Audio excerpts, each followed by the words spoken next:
Welcome back. You're watching McLaren Port Huron's Today's Health, and we're talking with Orthopedic Surgeon Todd Murphy. And in this segment, we're going to start talking about some sports-related injuries. So, how common are sports-related injuries to the shoulder? Pretty common. Fortunately, not too many bad ones that require bigger operations, but I see quite a few patients with shoulder injuries. And what are the most common ones? Overuse, again, in the youth athletes, that's a big issue right now, is too much throwing. And so a lot of times it's an inflammatory type issue. I'd see quite a few labral tears where patients might tear the lining around the inside of the shoulder. Occasionally somebody will have an even worse injury, which would lead into like a rotator cuff type injury to the shoulder. There's also injuries to the acromioclavicular joint, which is just where the clavicle meets the shoulder blade, and that's another common sports injury. Well, let's talk a little bit about the rotator cuff. How do you tear the rotator cuff? Usually it's a traumatic thing where a fall onto an outstretched hand is the most common. In an athlete, that might be diving for a softball in center field. Sometimes it can be from repetitive use though. So a lot of patients that work in industry where they're doing a lot of repetitive use, it's not an uncommon farming injury. And it can be from a heavy object falling down and somebody grabbing it, or just repetitively doing overhead lifting. So are the symptoms sudden, or do they come on over time, and what are they? In a younger patient, sudden. So usually if I saw somebody in their 30s, 40s where I was concerned about a rotator cuff injury, they know exactly how they did it. Mm-hmm. They fall off a skateboard, trampoline, dove for a ball in center field and have pretty tremendous amount of shoulder pain.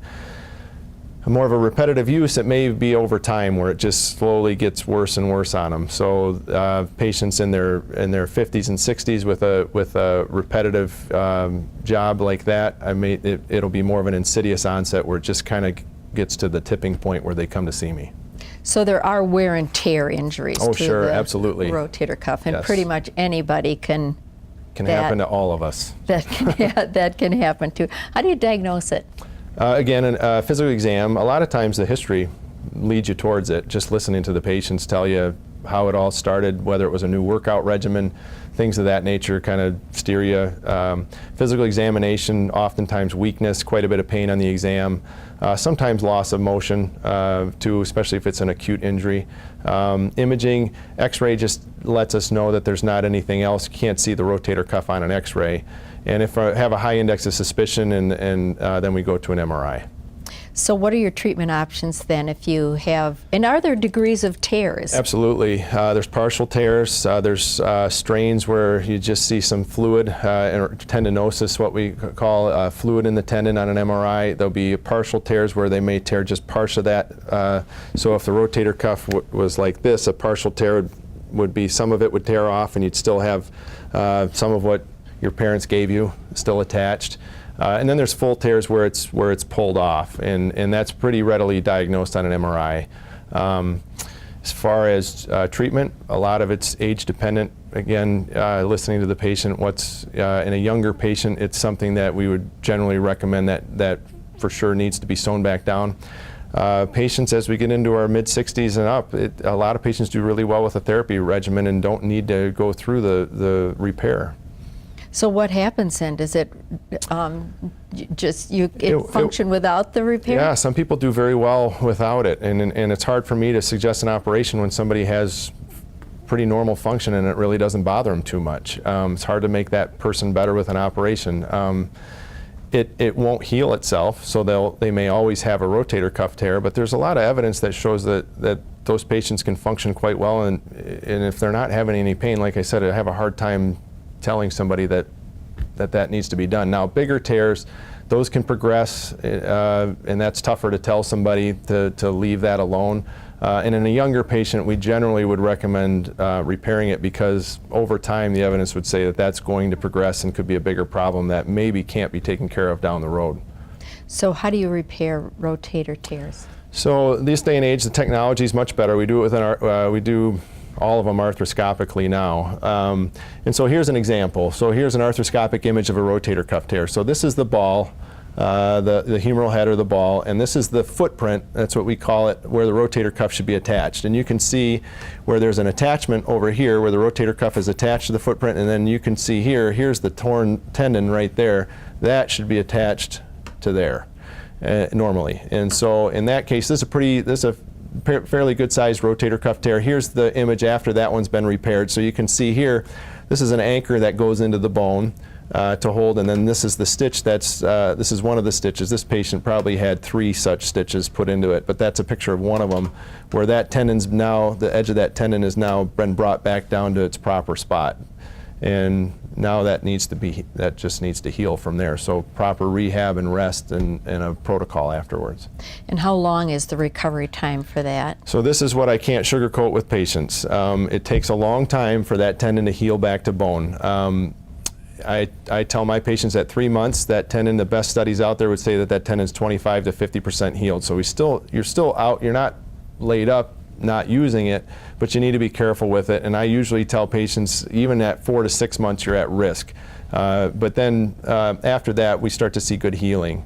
Younger patients may heal a little quicker, just for biologic reasons, but we still don't want to go through this twice. So it's worth it to rehab it properly and just do it right the first time.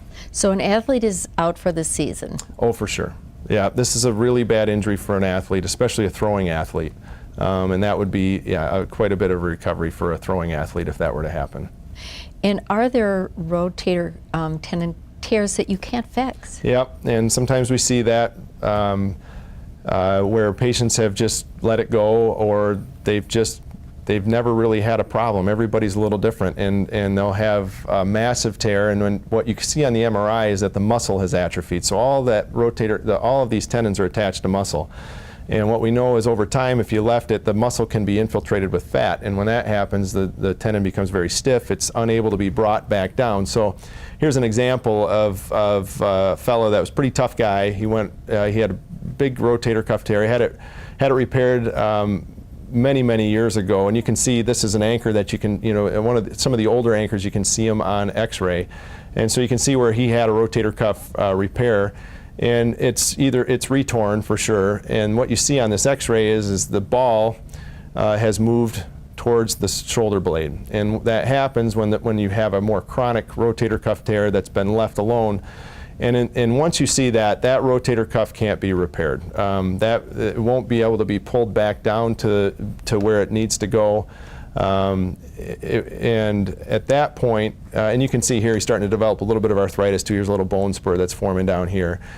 This is a patient that has a real tough problem, meaning they have a rotator cuff tear that can't be repaired. They have a lot of pain in the shoulder and probably a stiff joint with very little motion for this patient. But fortunately, there's a newer procedure that's been out over the last decade or so that has a very good track record, and this is called a reverse shoulder replacement. So this is for a patient that has very bad arthritis and a rotator cuff tear that can't be repaired. And the reason that this is different is because when the rotator cuff isn't functioning properly or is torn, you can't do a standard shoulder replacement because it'll fail. And so what this does is you can see here the ball is where the socket is, and then there's a cup that you can't see here. And what that does is it's a constrained implant where that will hold the implant in place.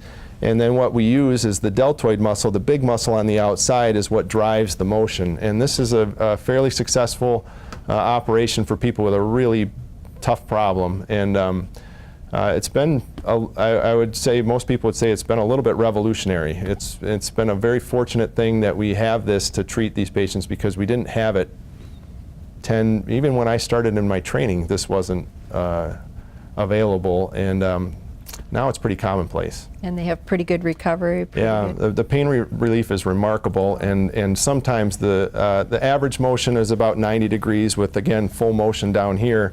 But occasionally you get a patient that hasn't raised their arm up that high in a long time that can get their arm up over their head. I always tell patients that's unpredictable, but it can happen. But the pain relief is very predictable for that. Very important. We're going to stop and take a break, then we're going to come back and talk some more. Okay.